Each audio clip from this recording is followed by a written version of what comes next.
Simak, inilah pendapat para ulama besar dan tokoh masyarakat mengenai FPI yang didirikan Habib Rizik. Apa kata ulama besar dan tokoh masyarakat mengenai FPI yang didirikan oleh Habib Rizik Syihab? Berikut komentar mereka. 1. Buya Yahya, umat Islam beruntung dengan adanya FPI. 2. Kiai Haji Zainuddin MZ, apa yang dilakukan FPI sudah tepat.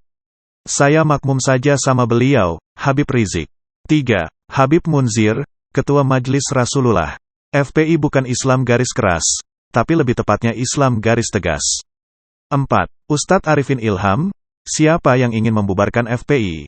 Kebebasan apa yang ingin dicari? Saya Muhammad Arifin Ilham mendukung perjuangan ayahanda Habib Rizik Syihab. Terus berdakwah dan berjihad. 5. Ajim ketika ditanya tentang FPI, beliau menjawab, saya tidak bisa menilai hanya berdasarkan pemberitaan dari media, karena media juga seringkali ada udang di balik batu. Dalam Al-Quran juga dijelaskan bahwa jika kita mendapat satu kabar berita, jangan langsung percaya dan harus bertabayun, mengonfirmasi, terlebih dahulu dari yang bersangkutan. Kebetulan saya pernah bertemu dengan Habib Rizik, sewaktu beliau sakit. Dan Habib berpesan kepada saya, kita bagi tugas ya. Yang menyemai padi, Habib yang membasmi hama. Kurang lebih demikianlah sudut pandang Ajim, ulama yang dikenal dengan kelembutan, kesantunan dan manajemen kolbunya. 6. Ustadz Felix Xiao, mualaf. FPI tidak seburuk yang kita pikirkan kalau berbicara tentang premanisme, pemerintah jauh lebih premanisme daripada FPI. Kedatangan Imam Besar FPI Habib Rizik Syihab disambut para pendukungnya di Bandara Soekarno-Hatta, Cengkareng. Habib Rizik kembali ke tanah air setelah kurang lebih 3 tahun berada di Arab Saudi. Habib Rizik Syihab merupakan pendiri Front Pembela Islam, FPI, yang dia deklarasikan pada tanggal 17 Agustus tahun 1998 di Pondok Pesantren Al-Um, Tangerang. Sejak itu Habib Rizik menjabat Ketua Umum FPI hingga 2013. Pada 2013, melalui Munas FPI mengukuhkan Habib Rizik menjadi Imam Besar FPI. Seperti apa silsilah Habib Rizik? Menurut Ketua Umum Rabithah Alawiyah Habib Zain bin Umar Smith, nasab Habib Rizik terkait Nabi Muhammad SAW sangat jelas. Habib Rizik berasal dari kabilah, marga, bin Syihab, sebagian menyebutkan bin Syahab atau bin Sihabuddin. Marga Sihabuddin dikenal sejak dulu sebagai ahli ilmu dan ulama besar, serta punya keluasan ilmu pengetahuan pada tiap zamannya. Sampai kini marga bin Syihab kebanyakan para intelektual di bidangnya masing-masing, ujar Habib Zain. Bin Sihabuddin adalah salah satu cabang dari keturunan Al-Faqih Muqaddam Muhammad bin Ali, dan terus nasabnya tersambung sampai ke Imam Ahmad Al-Muhajir. Berlanjut ke bin Isa bin Muhammad bin Imam Ali Al-Uraidi, bin Jafar As-Sodiq bin Imam Muhammad Al-Bakir bin Imam Ali Zainal Abidin bin Imam Hussein As-Syahid bin Ali bin Abi Tholib dengan Fatimah Az-Zahra binti Rasulullah SAW. Rabithah Alawiyah adalah organisasi Islam yang bergerak di bidang sosial kemasyarakatan yang awalnya bernama Perkumpulan Arabitatul Alawijah.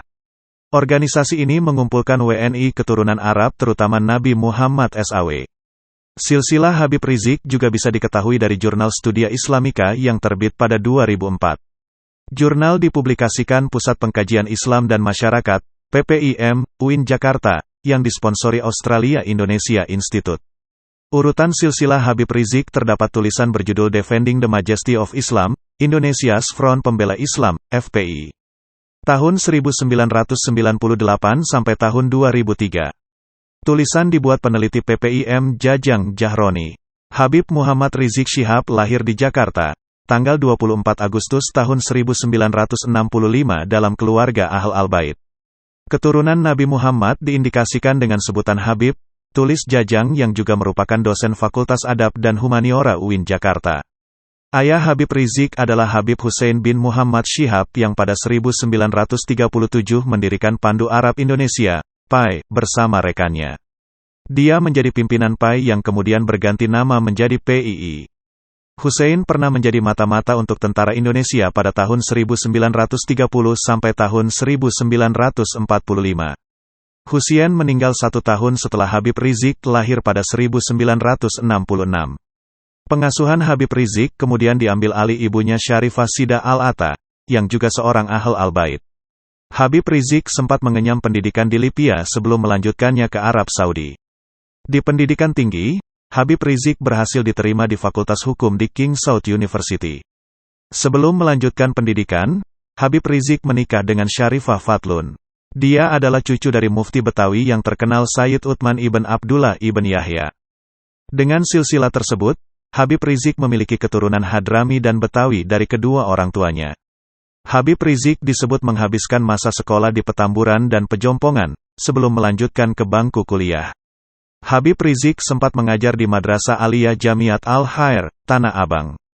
Dia mengundurkan diri pada 1996 dan sempat menulis buku Tajwid Al-Latzual Al-Muftede Fatnal I'im Nal Tenjurk yang didistribusikan di Indonesia, Malaysia, dan Brunei. UAS bilang, banyak ulama Yaman yang memuji Habib Rizik karena keberaniannya menantang pemerintah. Bahkan kata dia, orang seperti Habib Rizik hanya akan muncul di dunia 800 tahun sekali. Berani luar biasa. Sampai-sampai kata Habib di Yaman, 800 tahun sekali baru diturunkan Allah makhluk macam itu. Bukan kata saya, itu kata Habib dari Yaman, ucap UAS. UAS mengatakan, ada banyak ulama yang lembut, yang zuhud dan berilmu.